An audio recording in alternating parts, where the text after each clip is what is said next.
Okay, so I'm going to be talking about Bunker Ball, and I'm doing so on the map which it was popularized for us, and one that it's really successful on. So, first of all, just bunker composition. This composition is traditionally ran with an Orisa, a Diva, a Wrecking Ball, a Bastion, a Batiste, and a Mercy. Um, the general rules of bunker composition still apply. It's just there's some special caveats that exist when running the Wrecking Ball here, and certain things that you can do that you couldn't previously do. So let's first talk about the advantages of running the Wrecking Ball. So I'm going to use a like a red Reinhardt real quick just to symbolize coming through choke. So the goal of the Wrecking Ball is strictly line of sight of the Bastion. The Wrecking Ball is like it's similar to like Orisa's Pool, except much more powerful and more consistent, I could say. So one common thing that I'm even do as Wrecking Ball is I'll even start up here, and then whenever like the Reinhardt comes through and the team starts to lead in, I'll just go through with a quick grapple that puts me in the line of sight of my Bastion and team immediately, which makes me more safe, and possibly knocks a couple of team members from the opposing team into line of sight in an uncomfortable position before they were ready to engage. Um, and that is just uh, like one example, but there's more traditional things that you can do by staging in certain positions, such as the choke. Whenever an enemy team tries to push through, they're generally going to be using like all of their resources. Say they're trying to use all their resources to kite into this room. They know that this is the most dangerous part, and so if they are able to, like, if they're unable to make that smoothly, then uh, the things will not go well for them. So generally, a good thing that you could do is a slam. So if you could, if as Wrecking Ball, if it's able to land a big slam in this general area, then all of the enemy team is going to be stun locked for a small duration, which will actually allow your Bastion to run out a insane amount of damage. Another thing that you can do, and this is actually really neat, um, is body blocking this doorway as Wrecking Ball.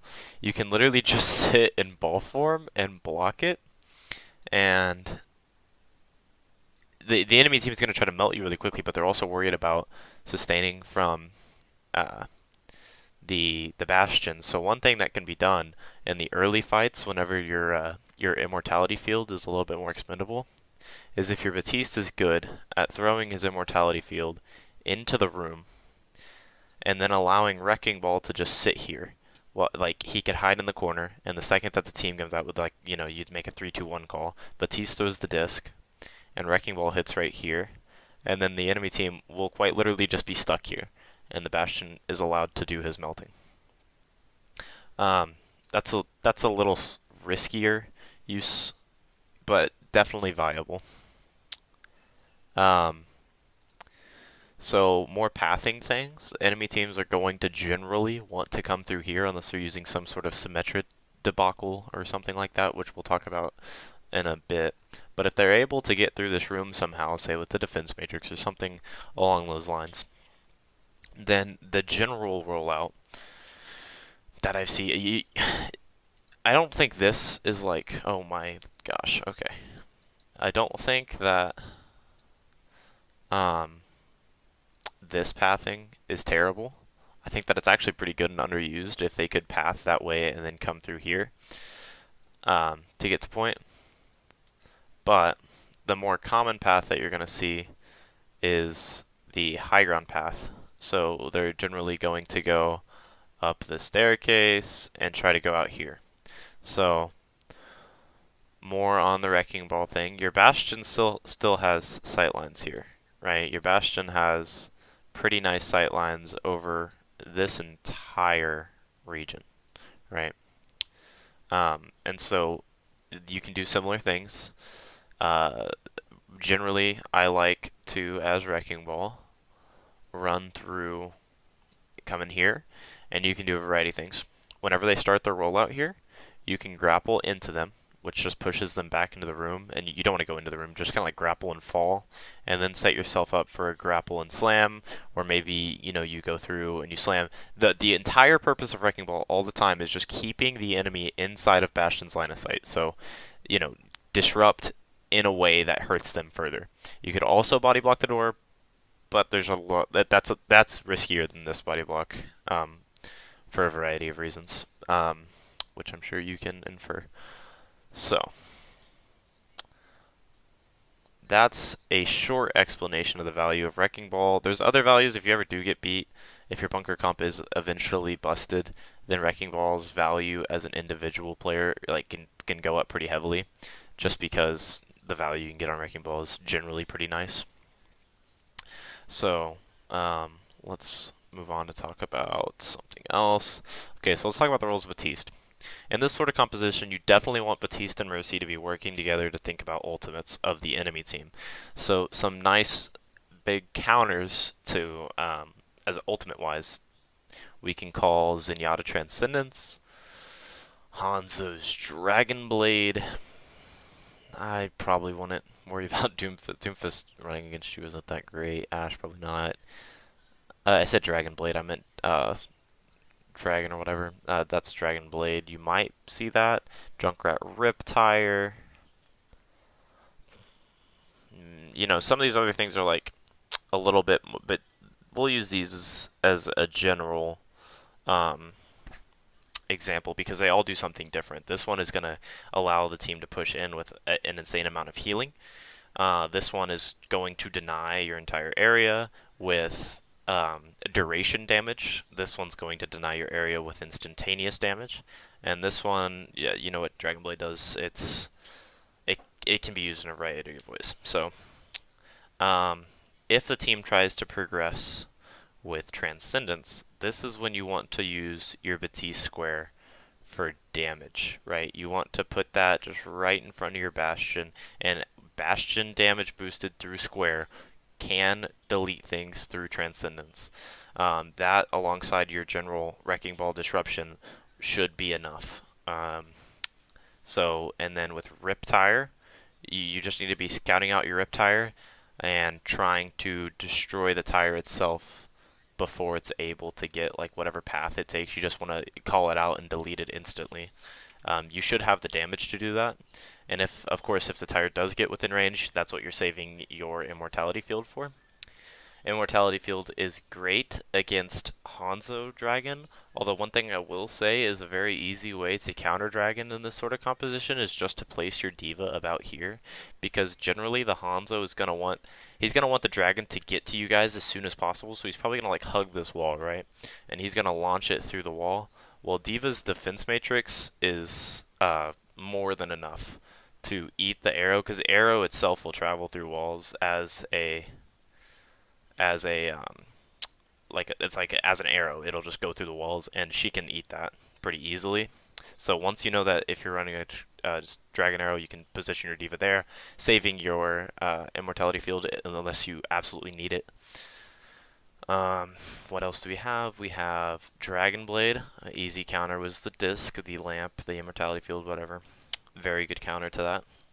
And that sort of damage you have should... And the way that Bunker Comp works, the Genji shouldn't really be able to farm his blade up, so that's another one of those, like, maybe we won't see. But the strongest counter in general, rotating into counters, we kind of talked about the roles of D.Va a bit, but obviously you're eating damage between shield breaks if they're running a lot of spam. But shield break in this composition, with the Wrecking Ball issue, the shields just, they're not able to focus it a ton. So I'd say the biggest issue that this composition could see is Sombra, right? So Sombra is going to go in and Viz. She's going to try to farm, obviously. So as a D.Va player, I would be totally fine with just using all your cooldowns, just pressuring Sombra, assuming that your Bastion isn't being pressured too hard. So the Sombra issue, if she's trying to farm, if she's trying to hack, and like that's how they want to run their engagement, then that's kind of the D.Va's responsibility. A D.Va has a lot of pressure in this sort of composition, but if you're able to pressure her out, the other thing that Wrecking Ball's job is to do is to contest the point. D.Va and Wrecking Ball work together on that, whichever one is accessible to do so, or able to do so. Just contesting the point, that way that your bunker doesn't have to move, because moving your bunker is not ideal. Because this is like the best spot to have your bunker on Hanamura. So pressuring the Sombra is key. Just making her feel uncomfortable and denying her value is the way to go against Sombra. And then if they are able to farm EMP, there isn't a defensive ult on this composition, so EMP is a true hard counter. So if I would love to hear suggestions about the best way to counter it, I would just say stashing your Baptiste in that sort of situation. Just cornering your Bastion, breaking your LOS with your own Bastion. That way you'll be able to throw the disc on. Because I think that individually the strongest counter to this composition is going to be like an EMP mixed with a dive composition onto the team. So that's Sombra in a nutshell. So let's talk about the other niche situation you might run into, I think, which is going to be Symmetra. So Symmetra's only going to counter you through two things, which is going to be her teleporter and her big wall. So let's talk teleporter. Obviously, if teleporter lands, all you have to do is press tab, right, and scout the Sombra, or the Symmetra. The second that you know they have Symmetra, be looking for these popular teleporter spots. So if it gets placed anywhere in the open, then you can melt it. And if they try to place it, like a smart teleporter is going to go from here to here, no LOS of the Bastion ever.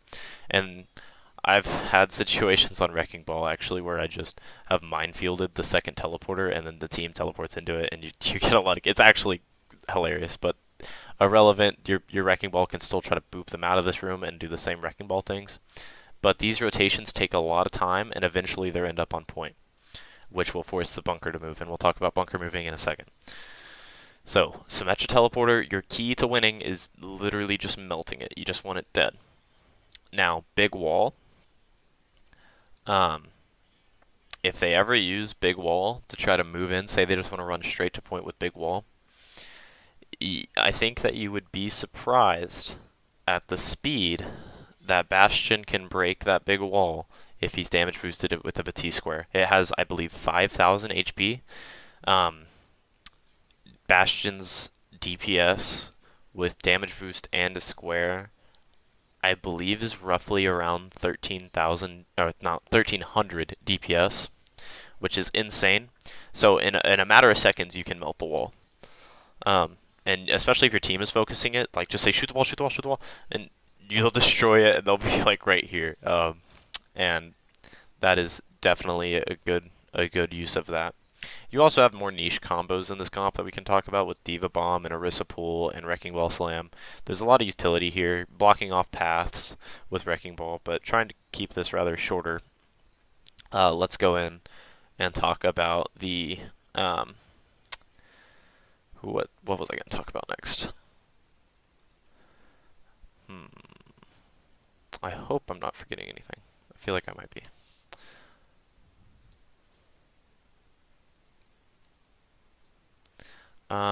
Yeah, I believe that's all. Oh, rotating, the rotation.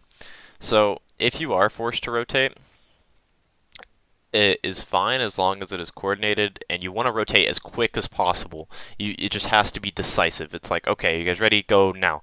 Like it has to be cut and dry, because if you take too much time and you make it sloppy, it's going to get destroyed. So the people that are able to make this call is your Bastion or your Orisa. These are the people that are able to say, okay, let's rotate. These are the people that should be keeping track of that, because they are on the front line, kind of, they know what's coming at them, is the best way to say it, and it's good to just have some people assigned to a role. So I personally recommend making this rotation just straight down. You can make it back through if for some reason you're taking a lot of pressure, so you can coordinate this with who you're playing with. Say, okay, go straight down or go through Mega, however you want to communicate it, but you eventually want to quickly end up right here. And you want your bunker to essentially just be set up in the same sort of manner right here. Your sight lines aren't as good. Your Bastion, if you position yourself about right here, your Bastion still has sight lines on the entire bridge of the high ground. So if they're trying to make this sort of rotation and you find yourself in this position, you do have sightline there. So you can still run similar things to interrupt this area. Um, so it's not unviable. And the reason that you'd have to make that rotation, it could be a variety of things, like maybe they're pressuring your shield somehow or anything like that. But just as long as you have a coordinated rotation plan set, then the bunker comp, especially with the wrecking ball, can start to look very lethal against a variety of counters. So yeah, that's gonna be it.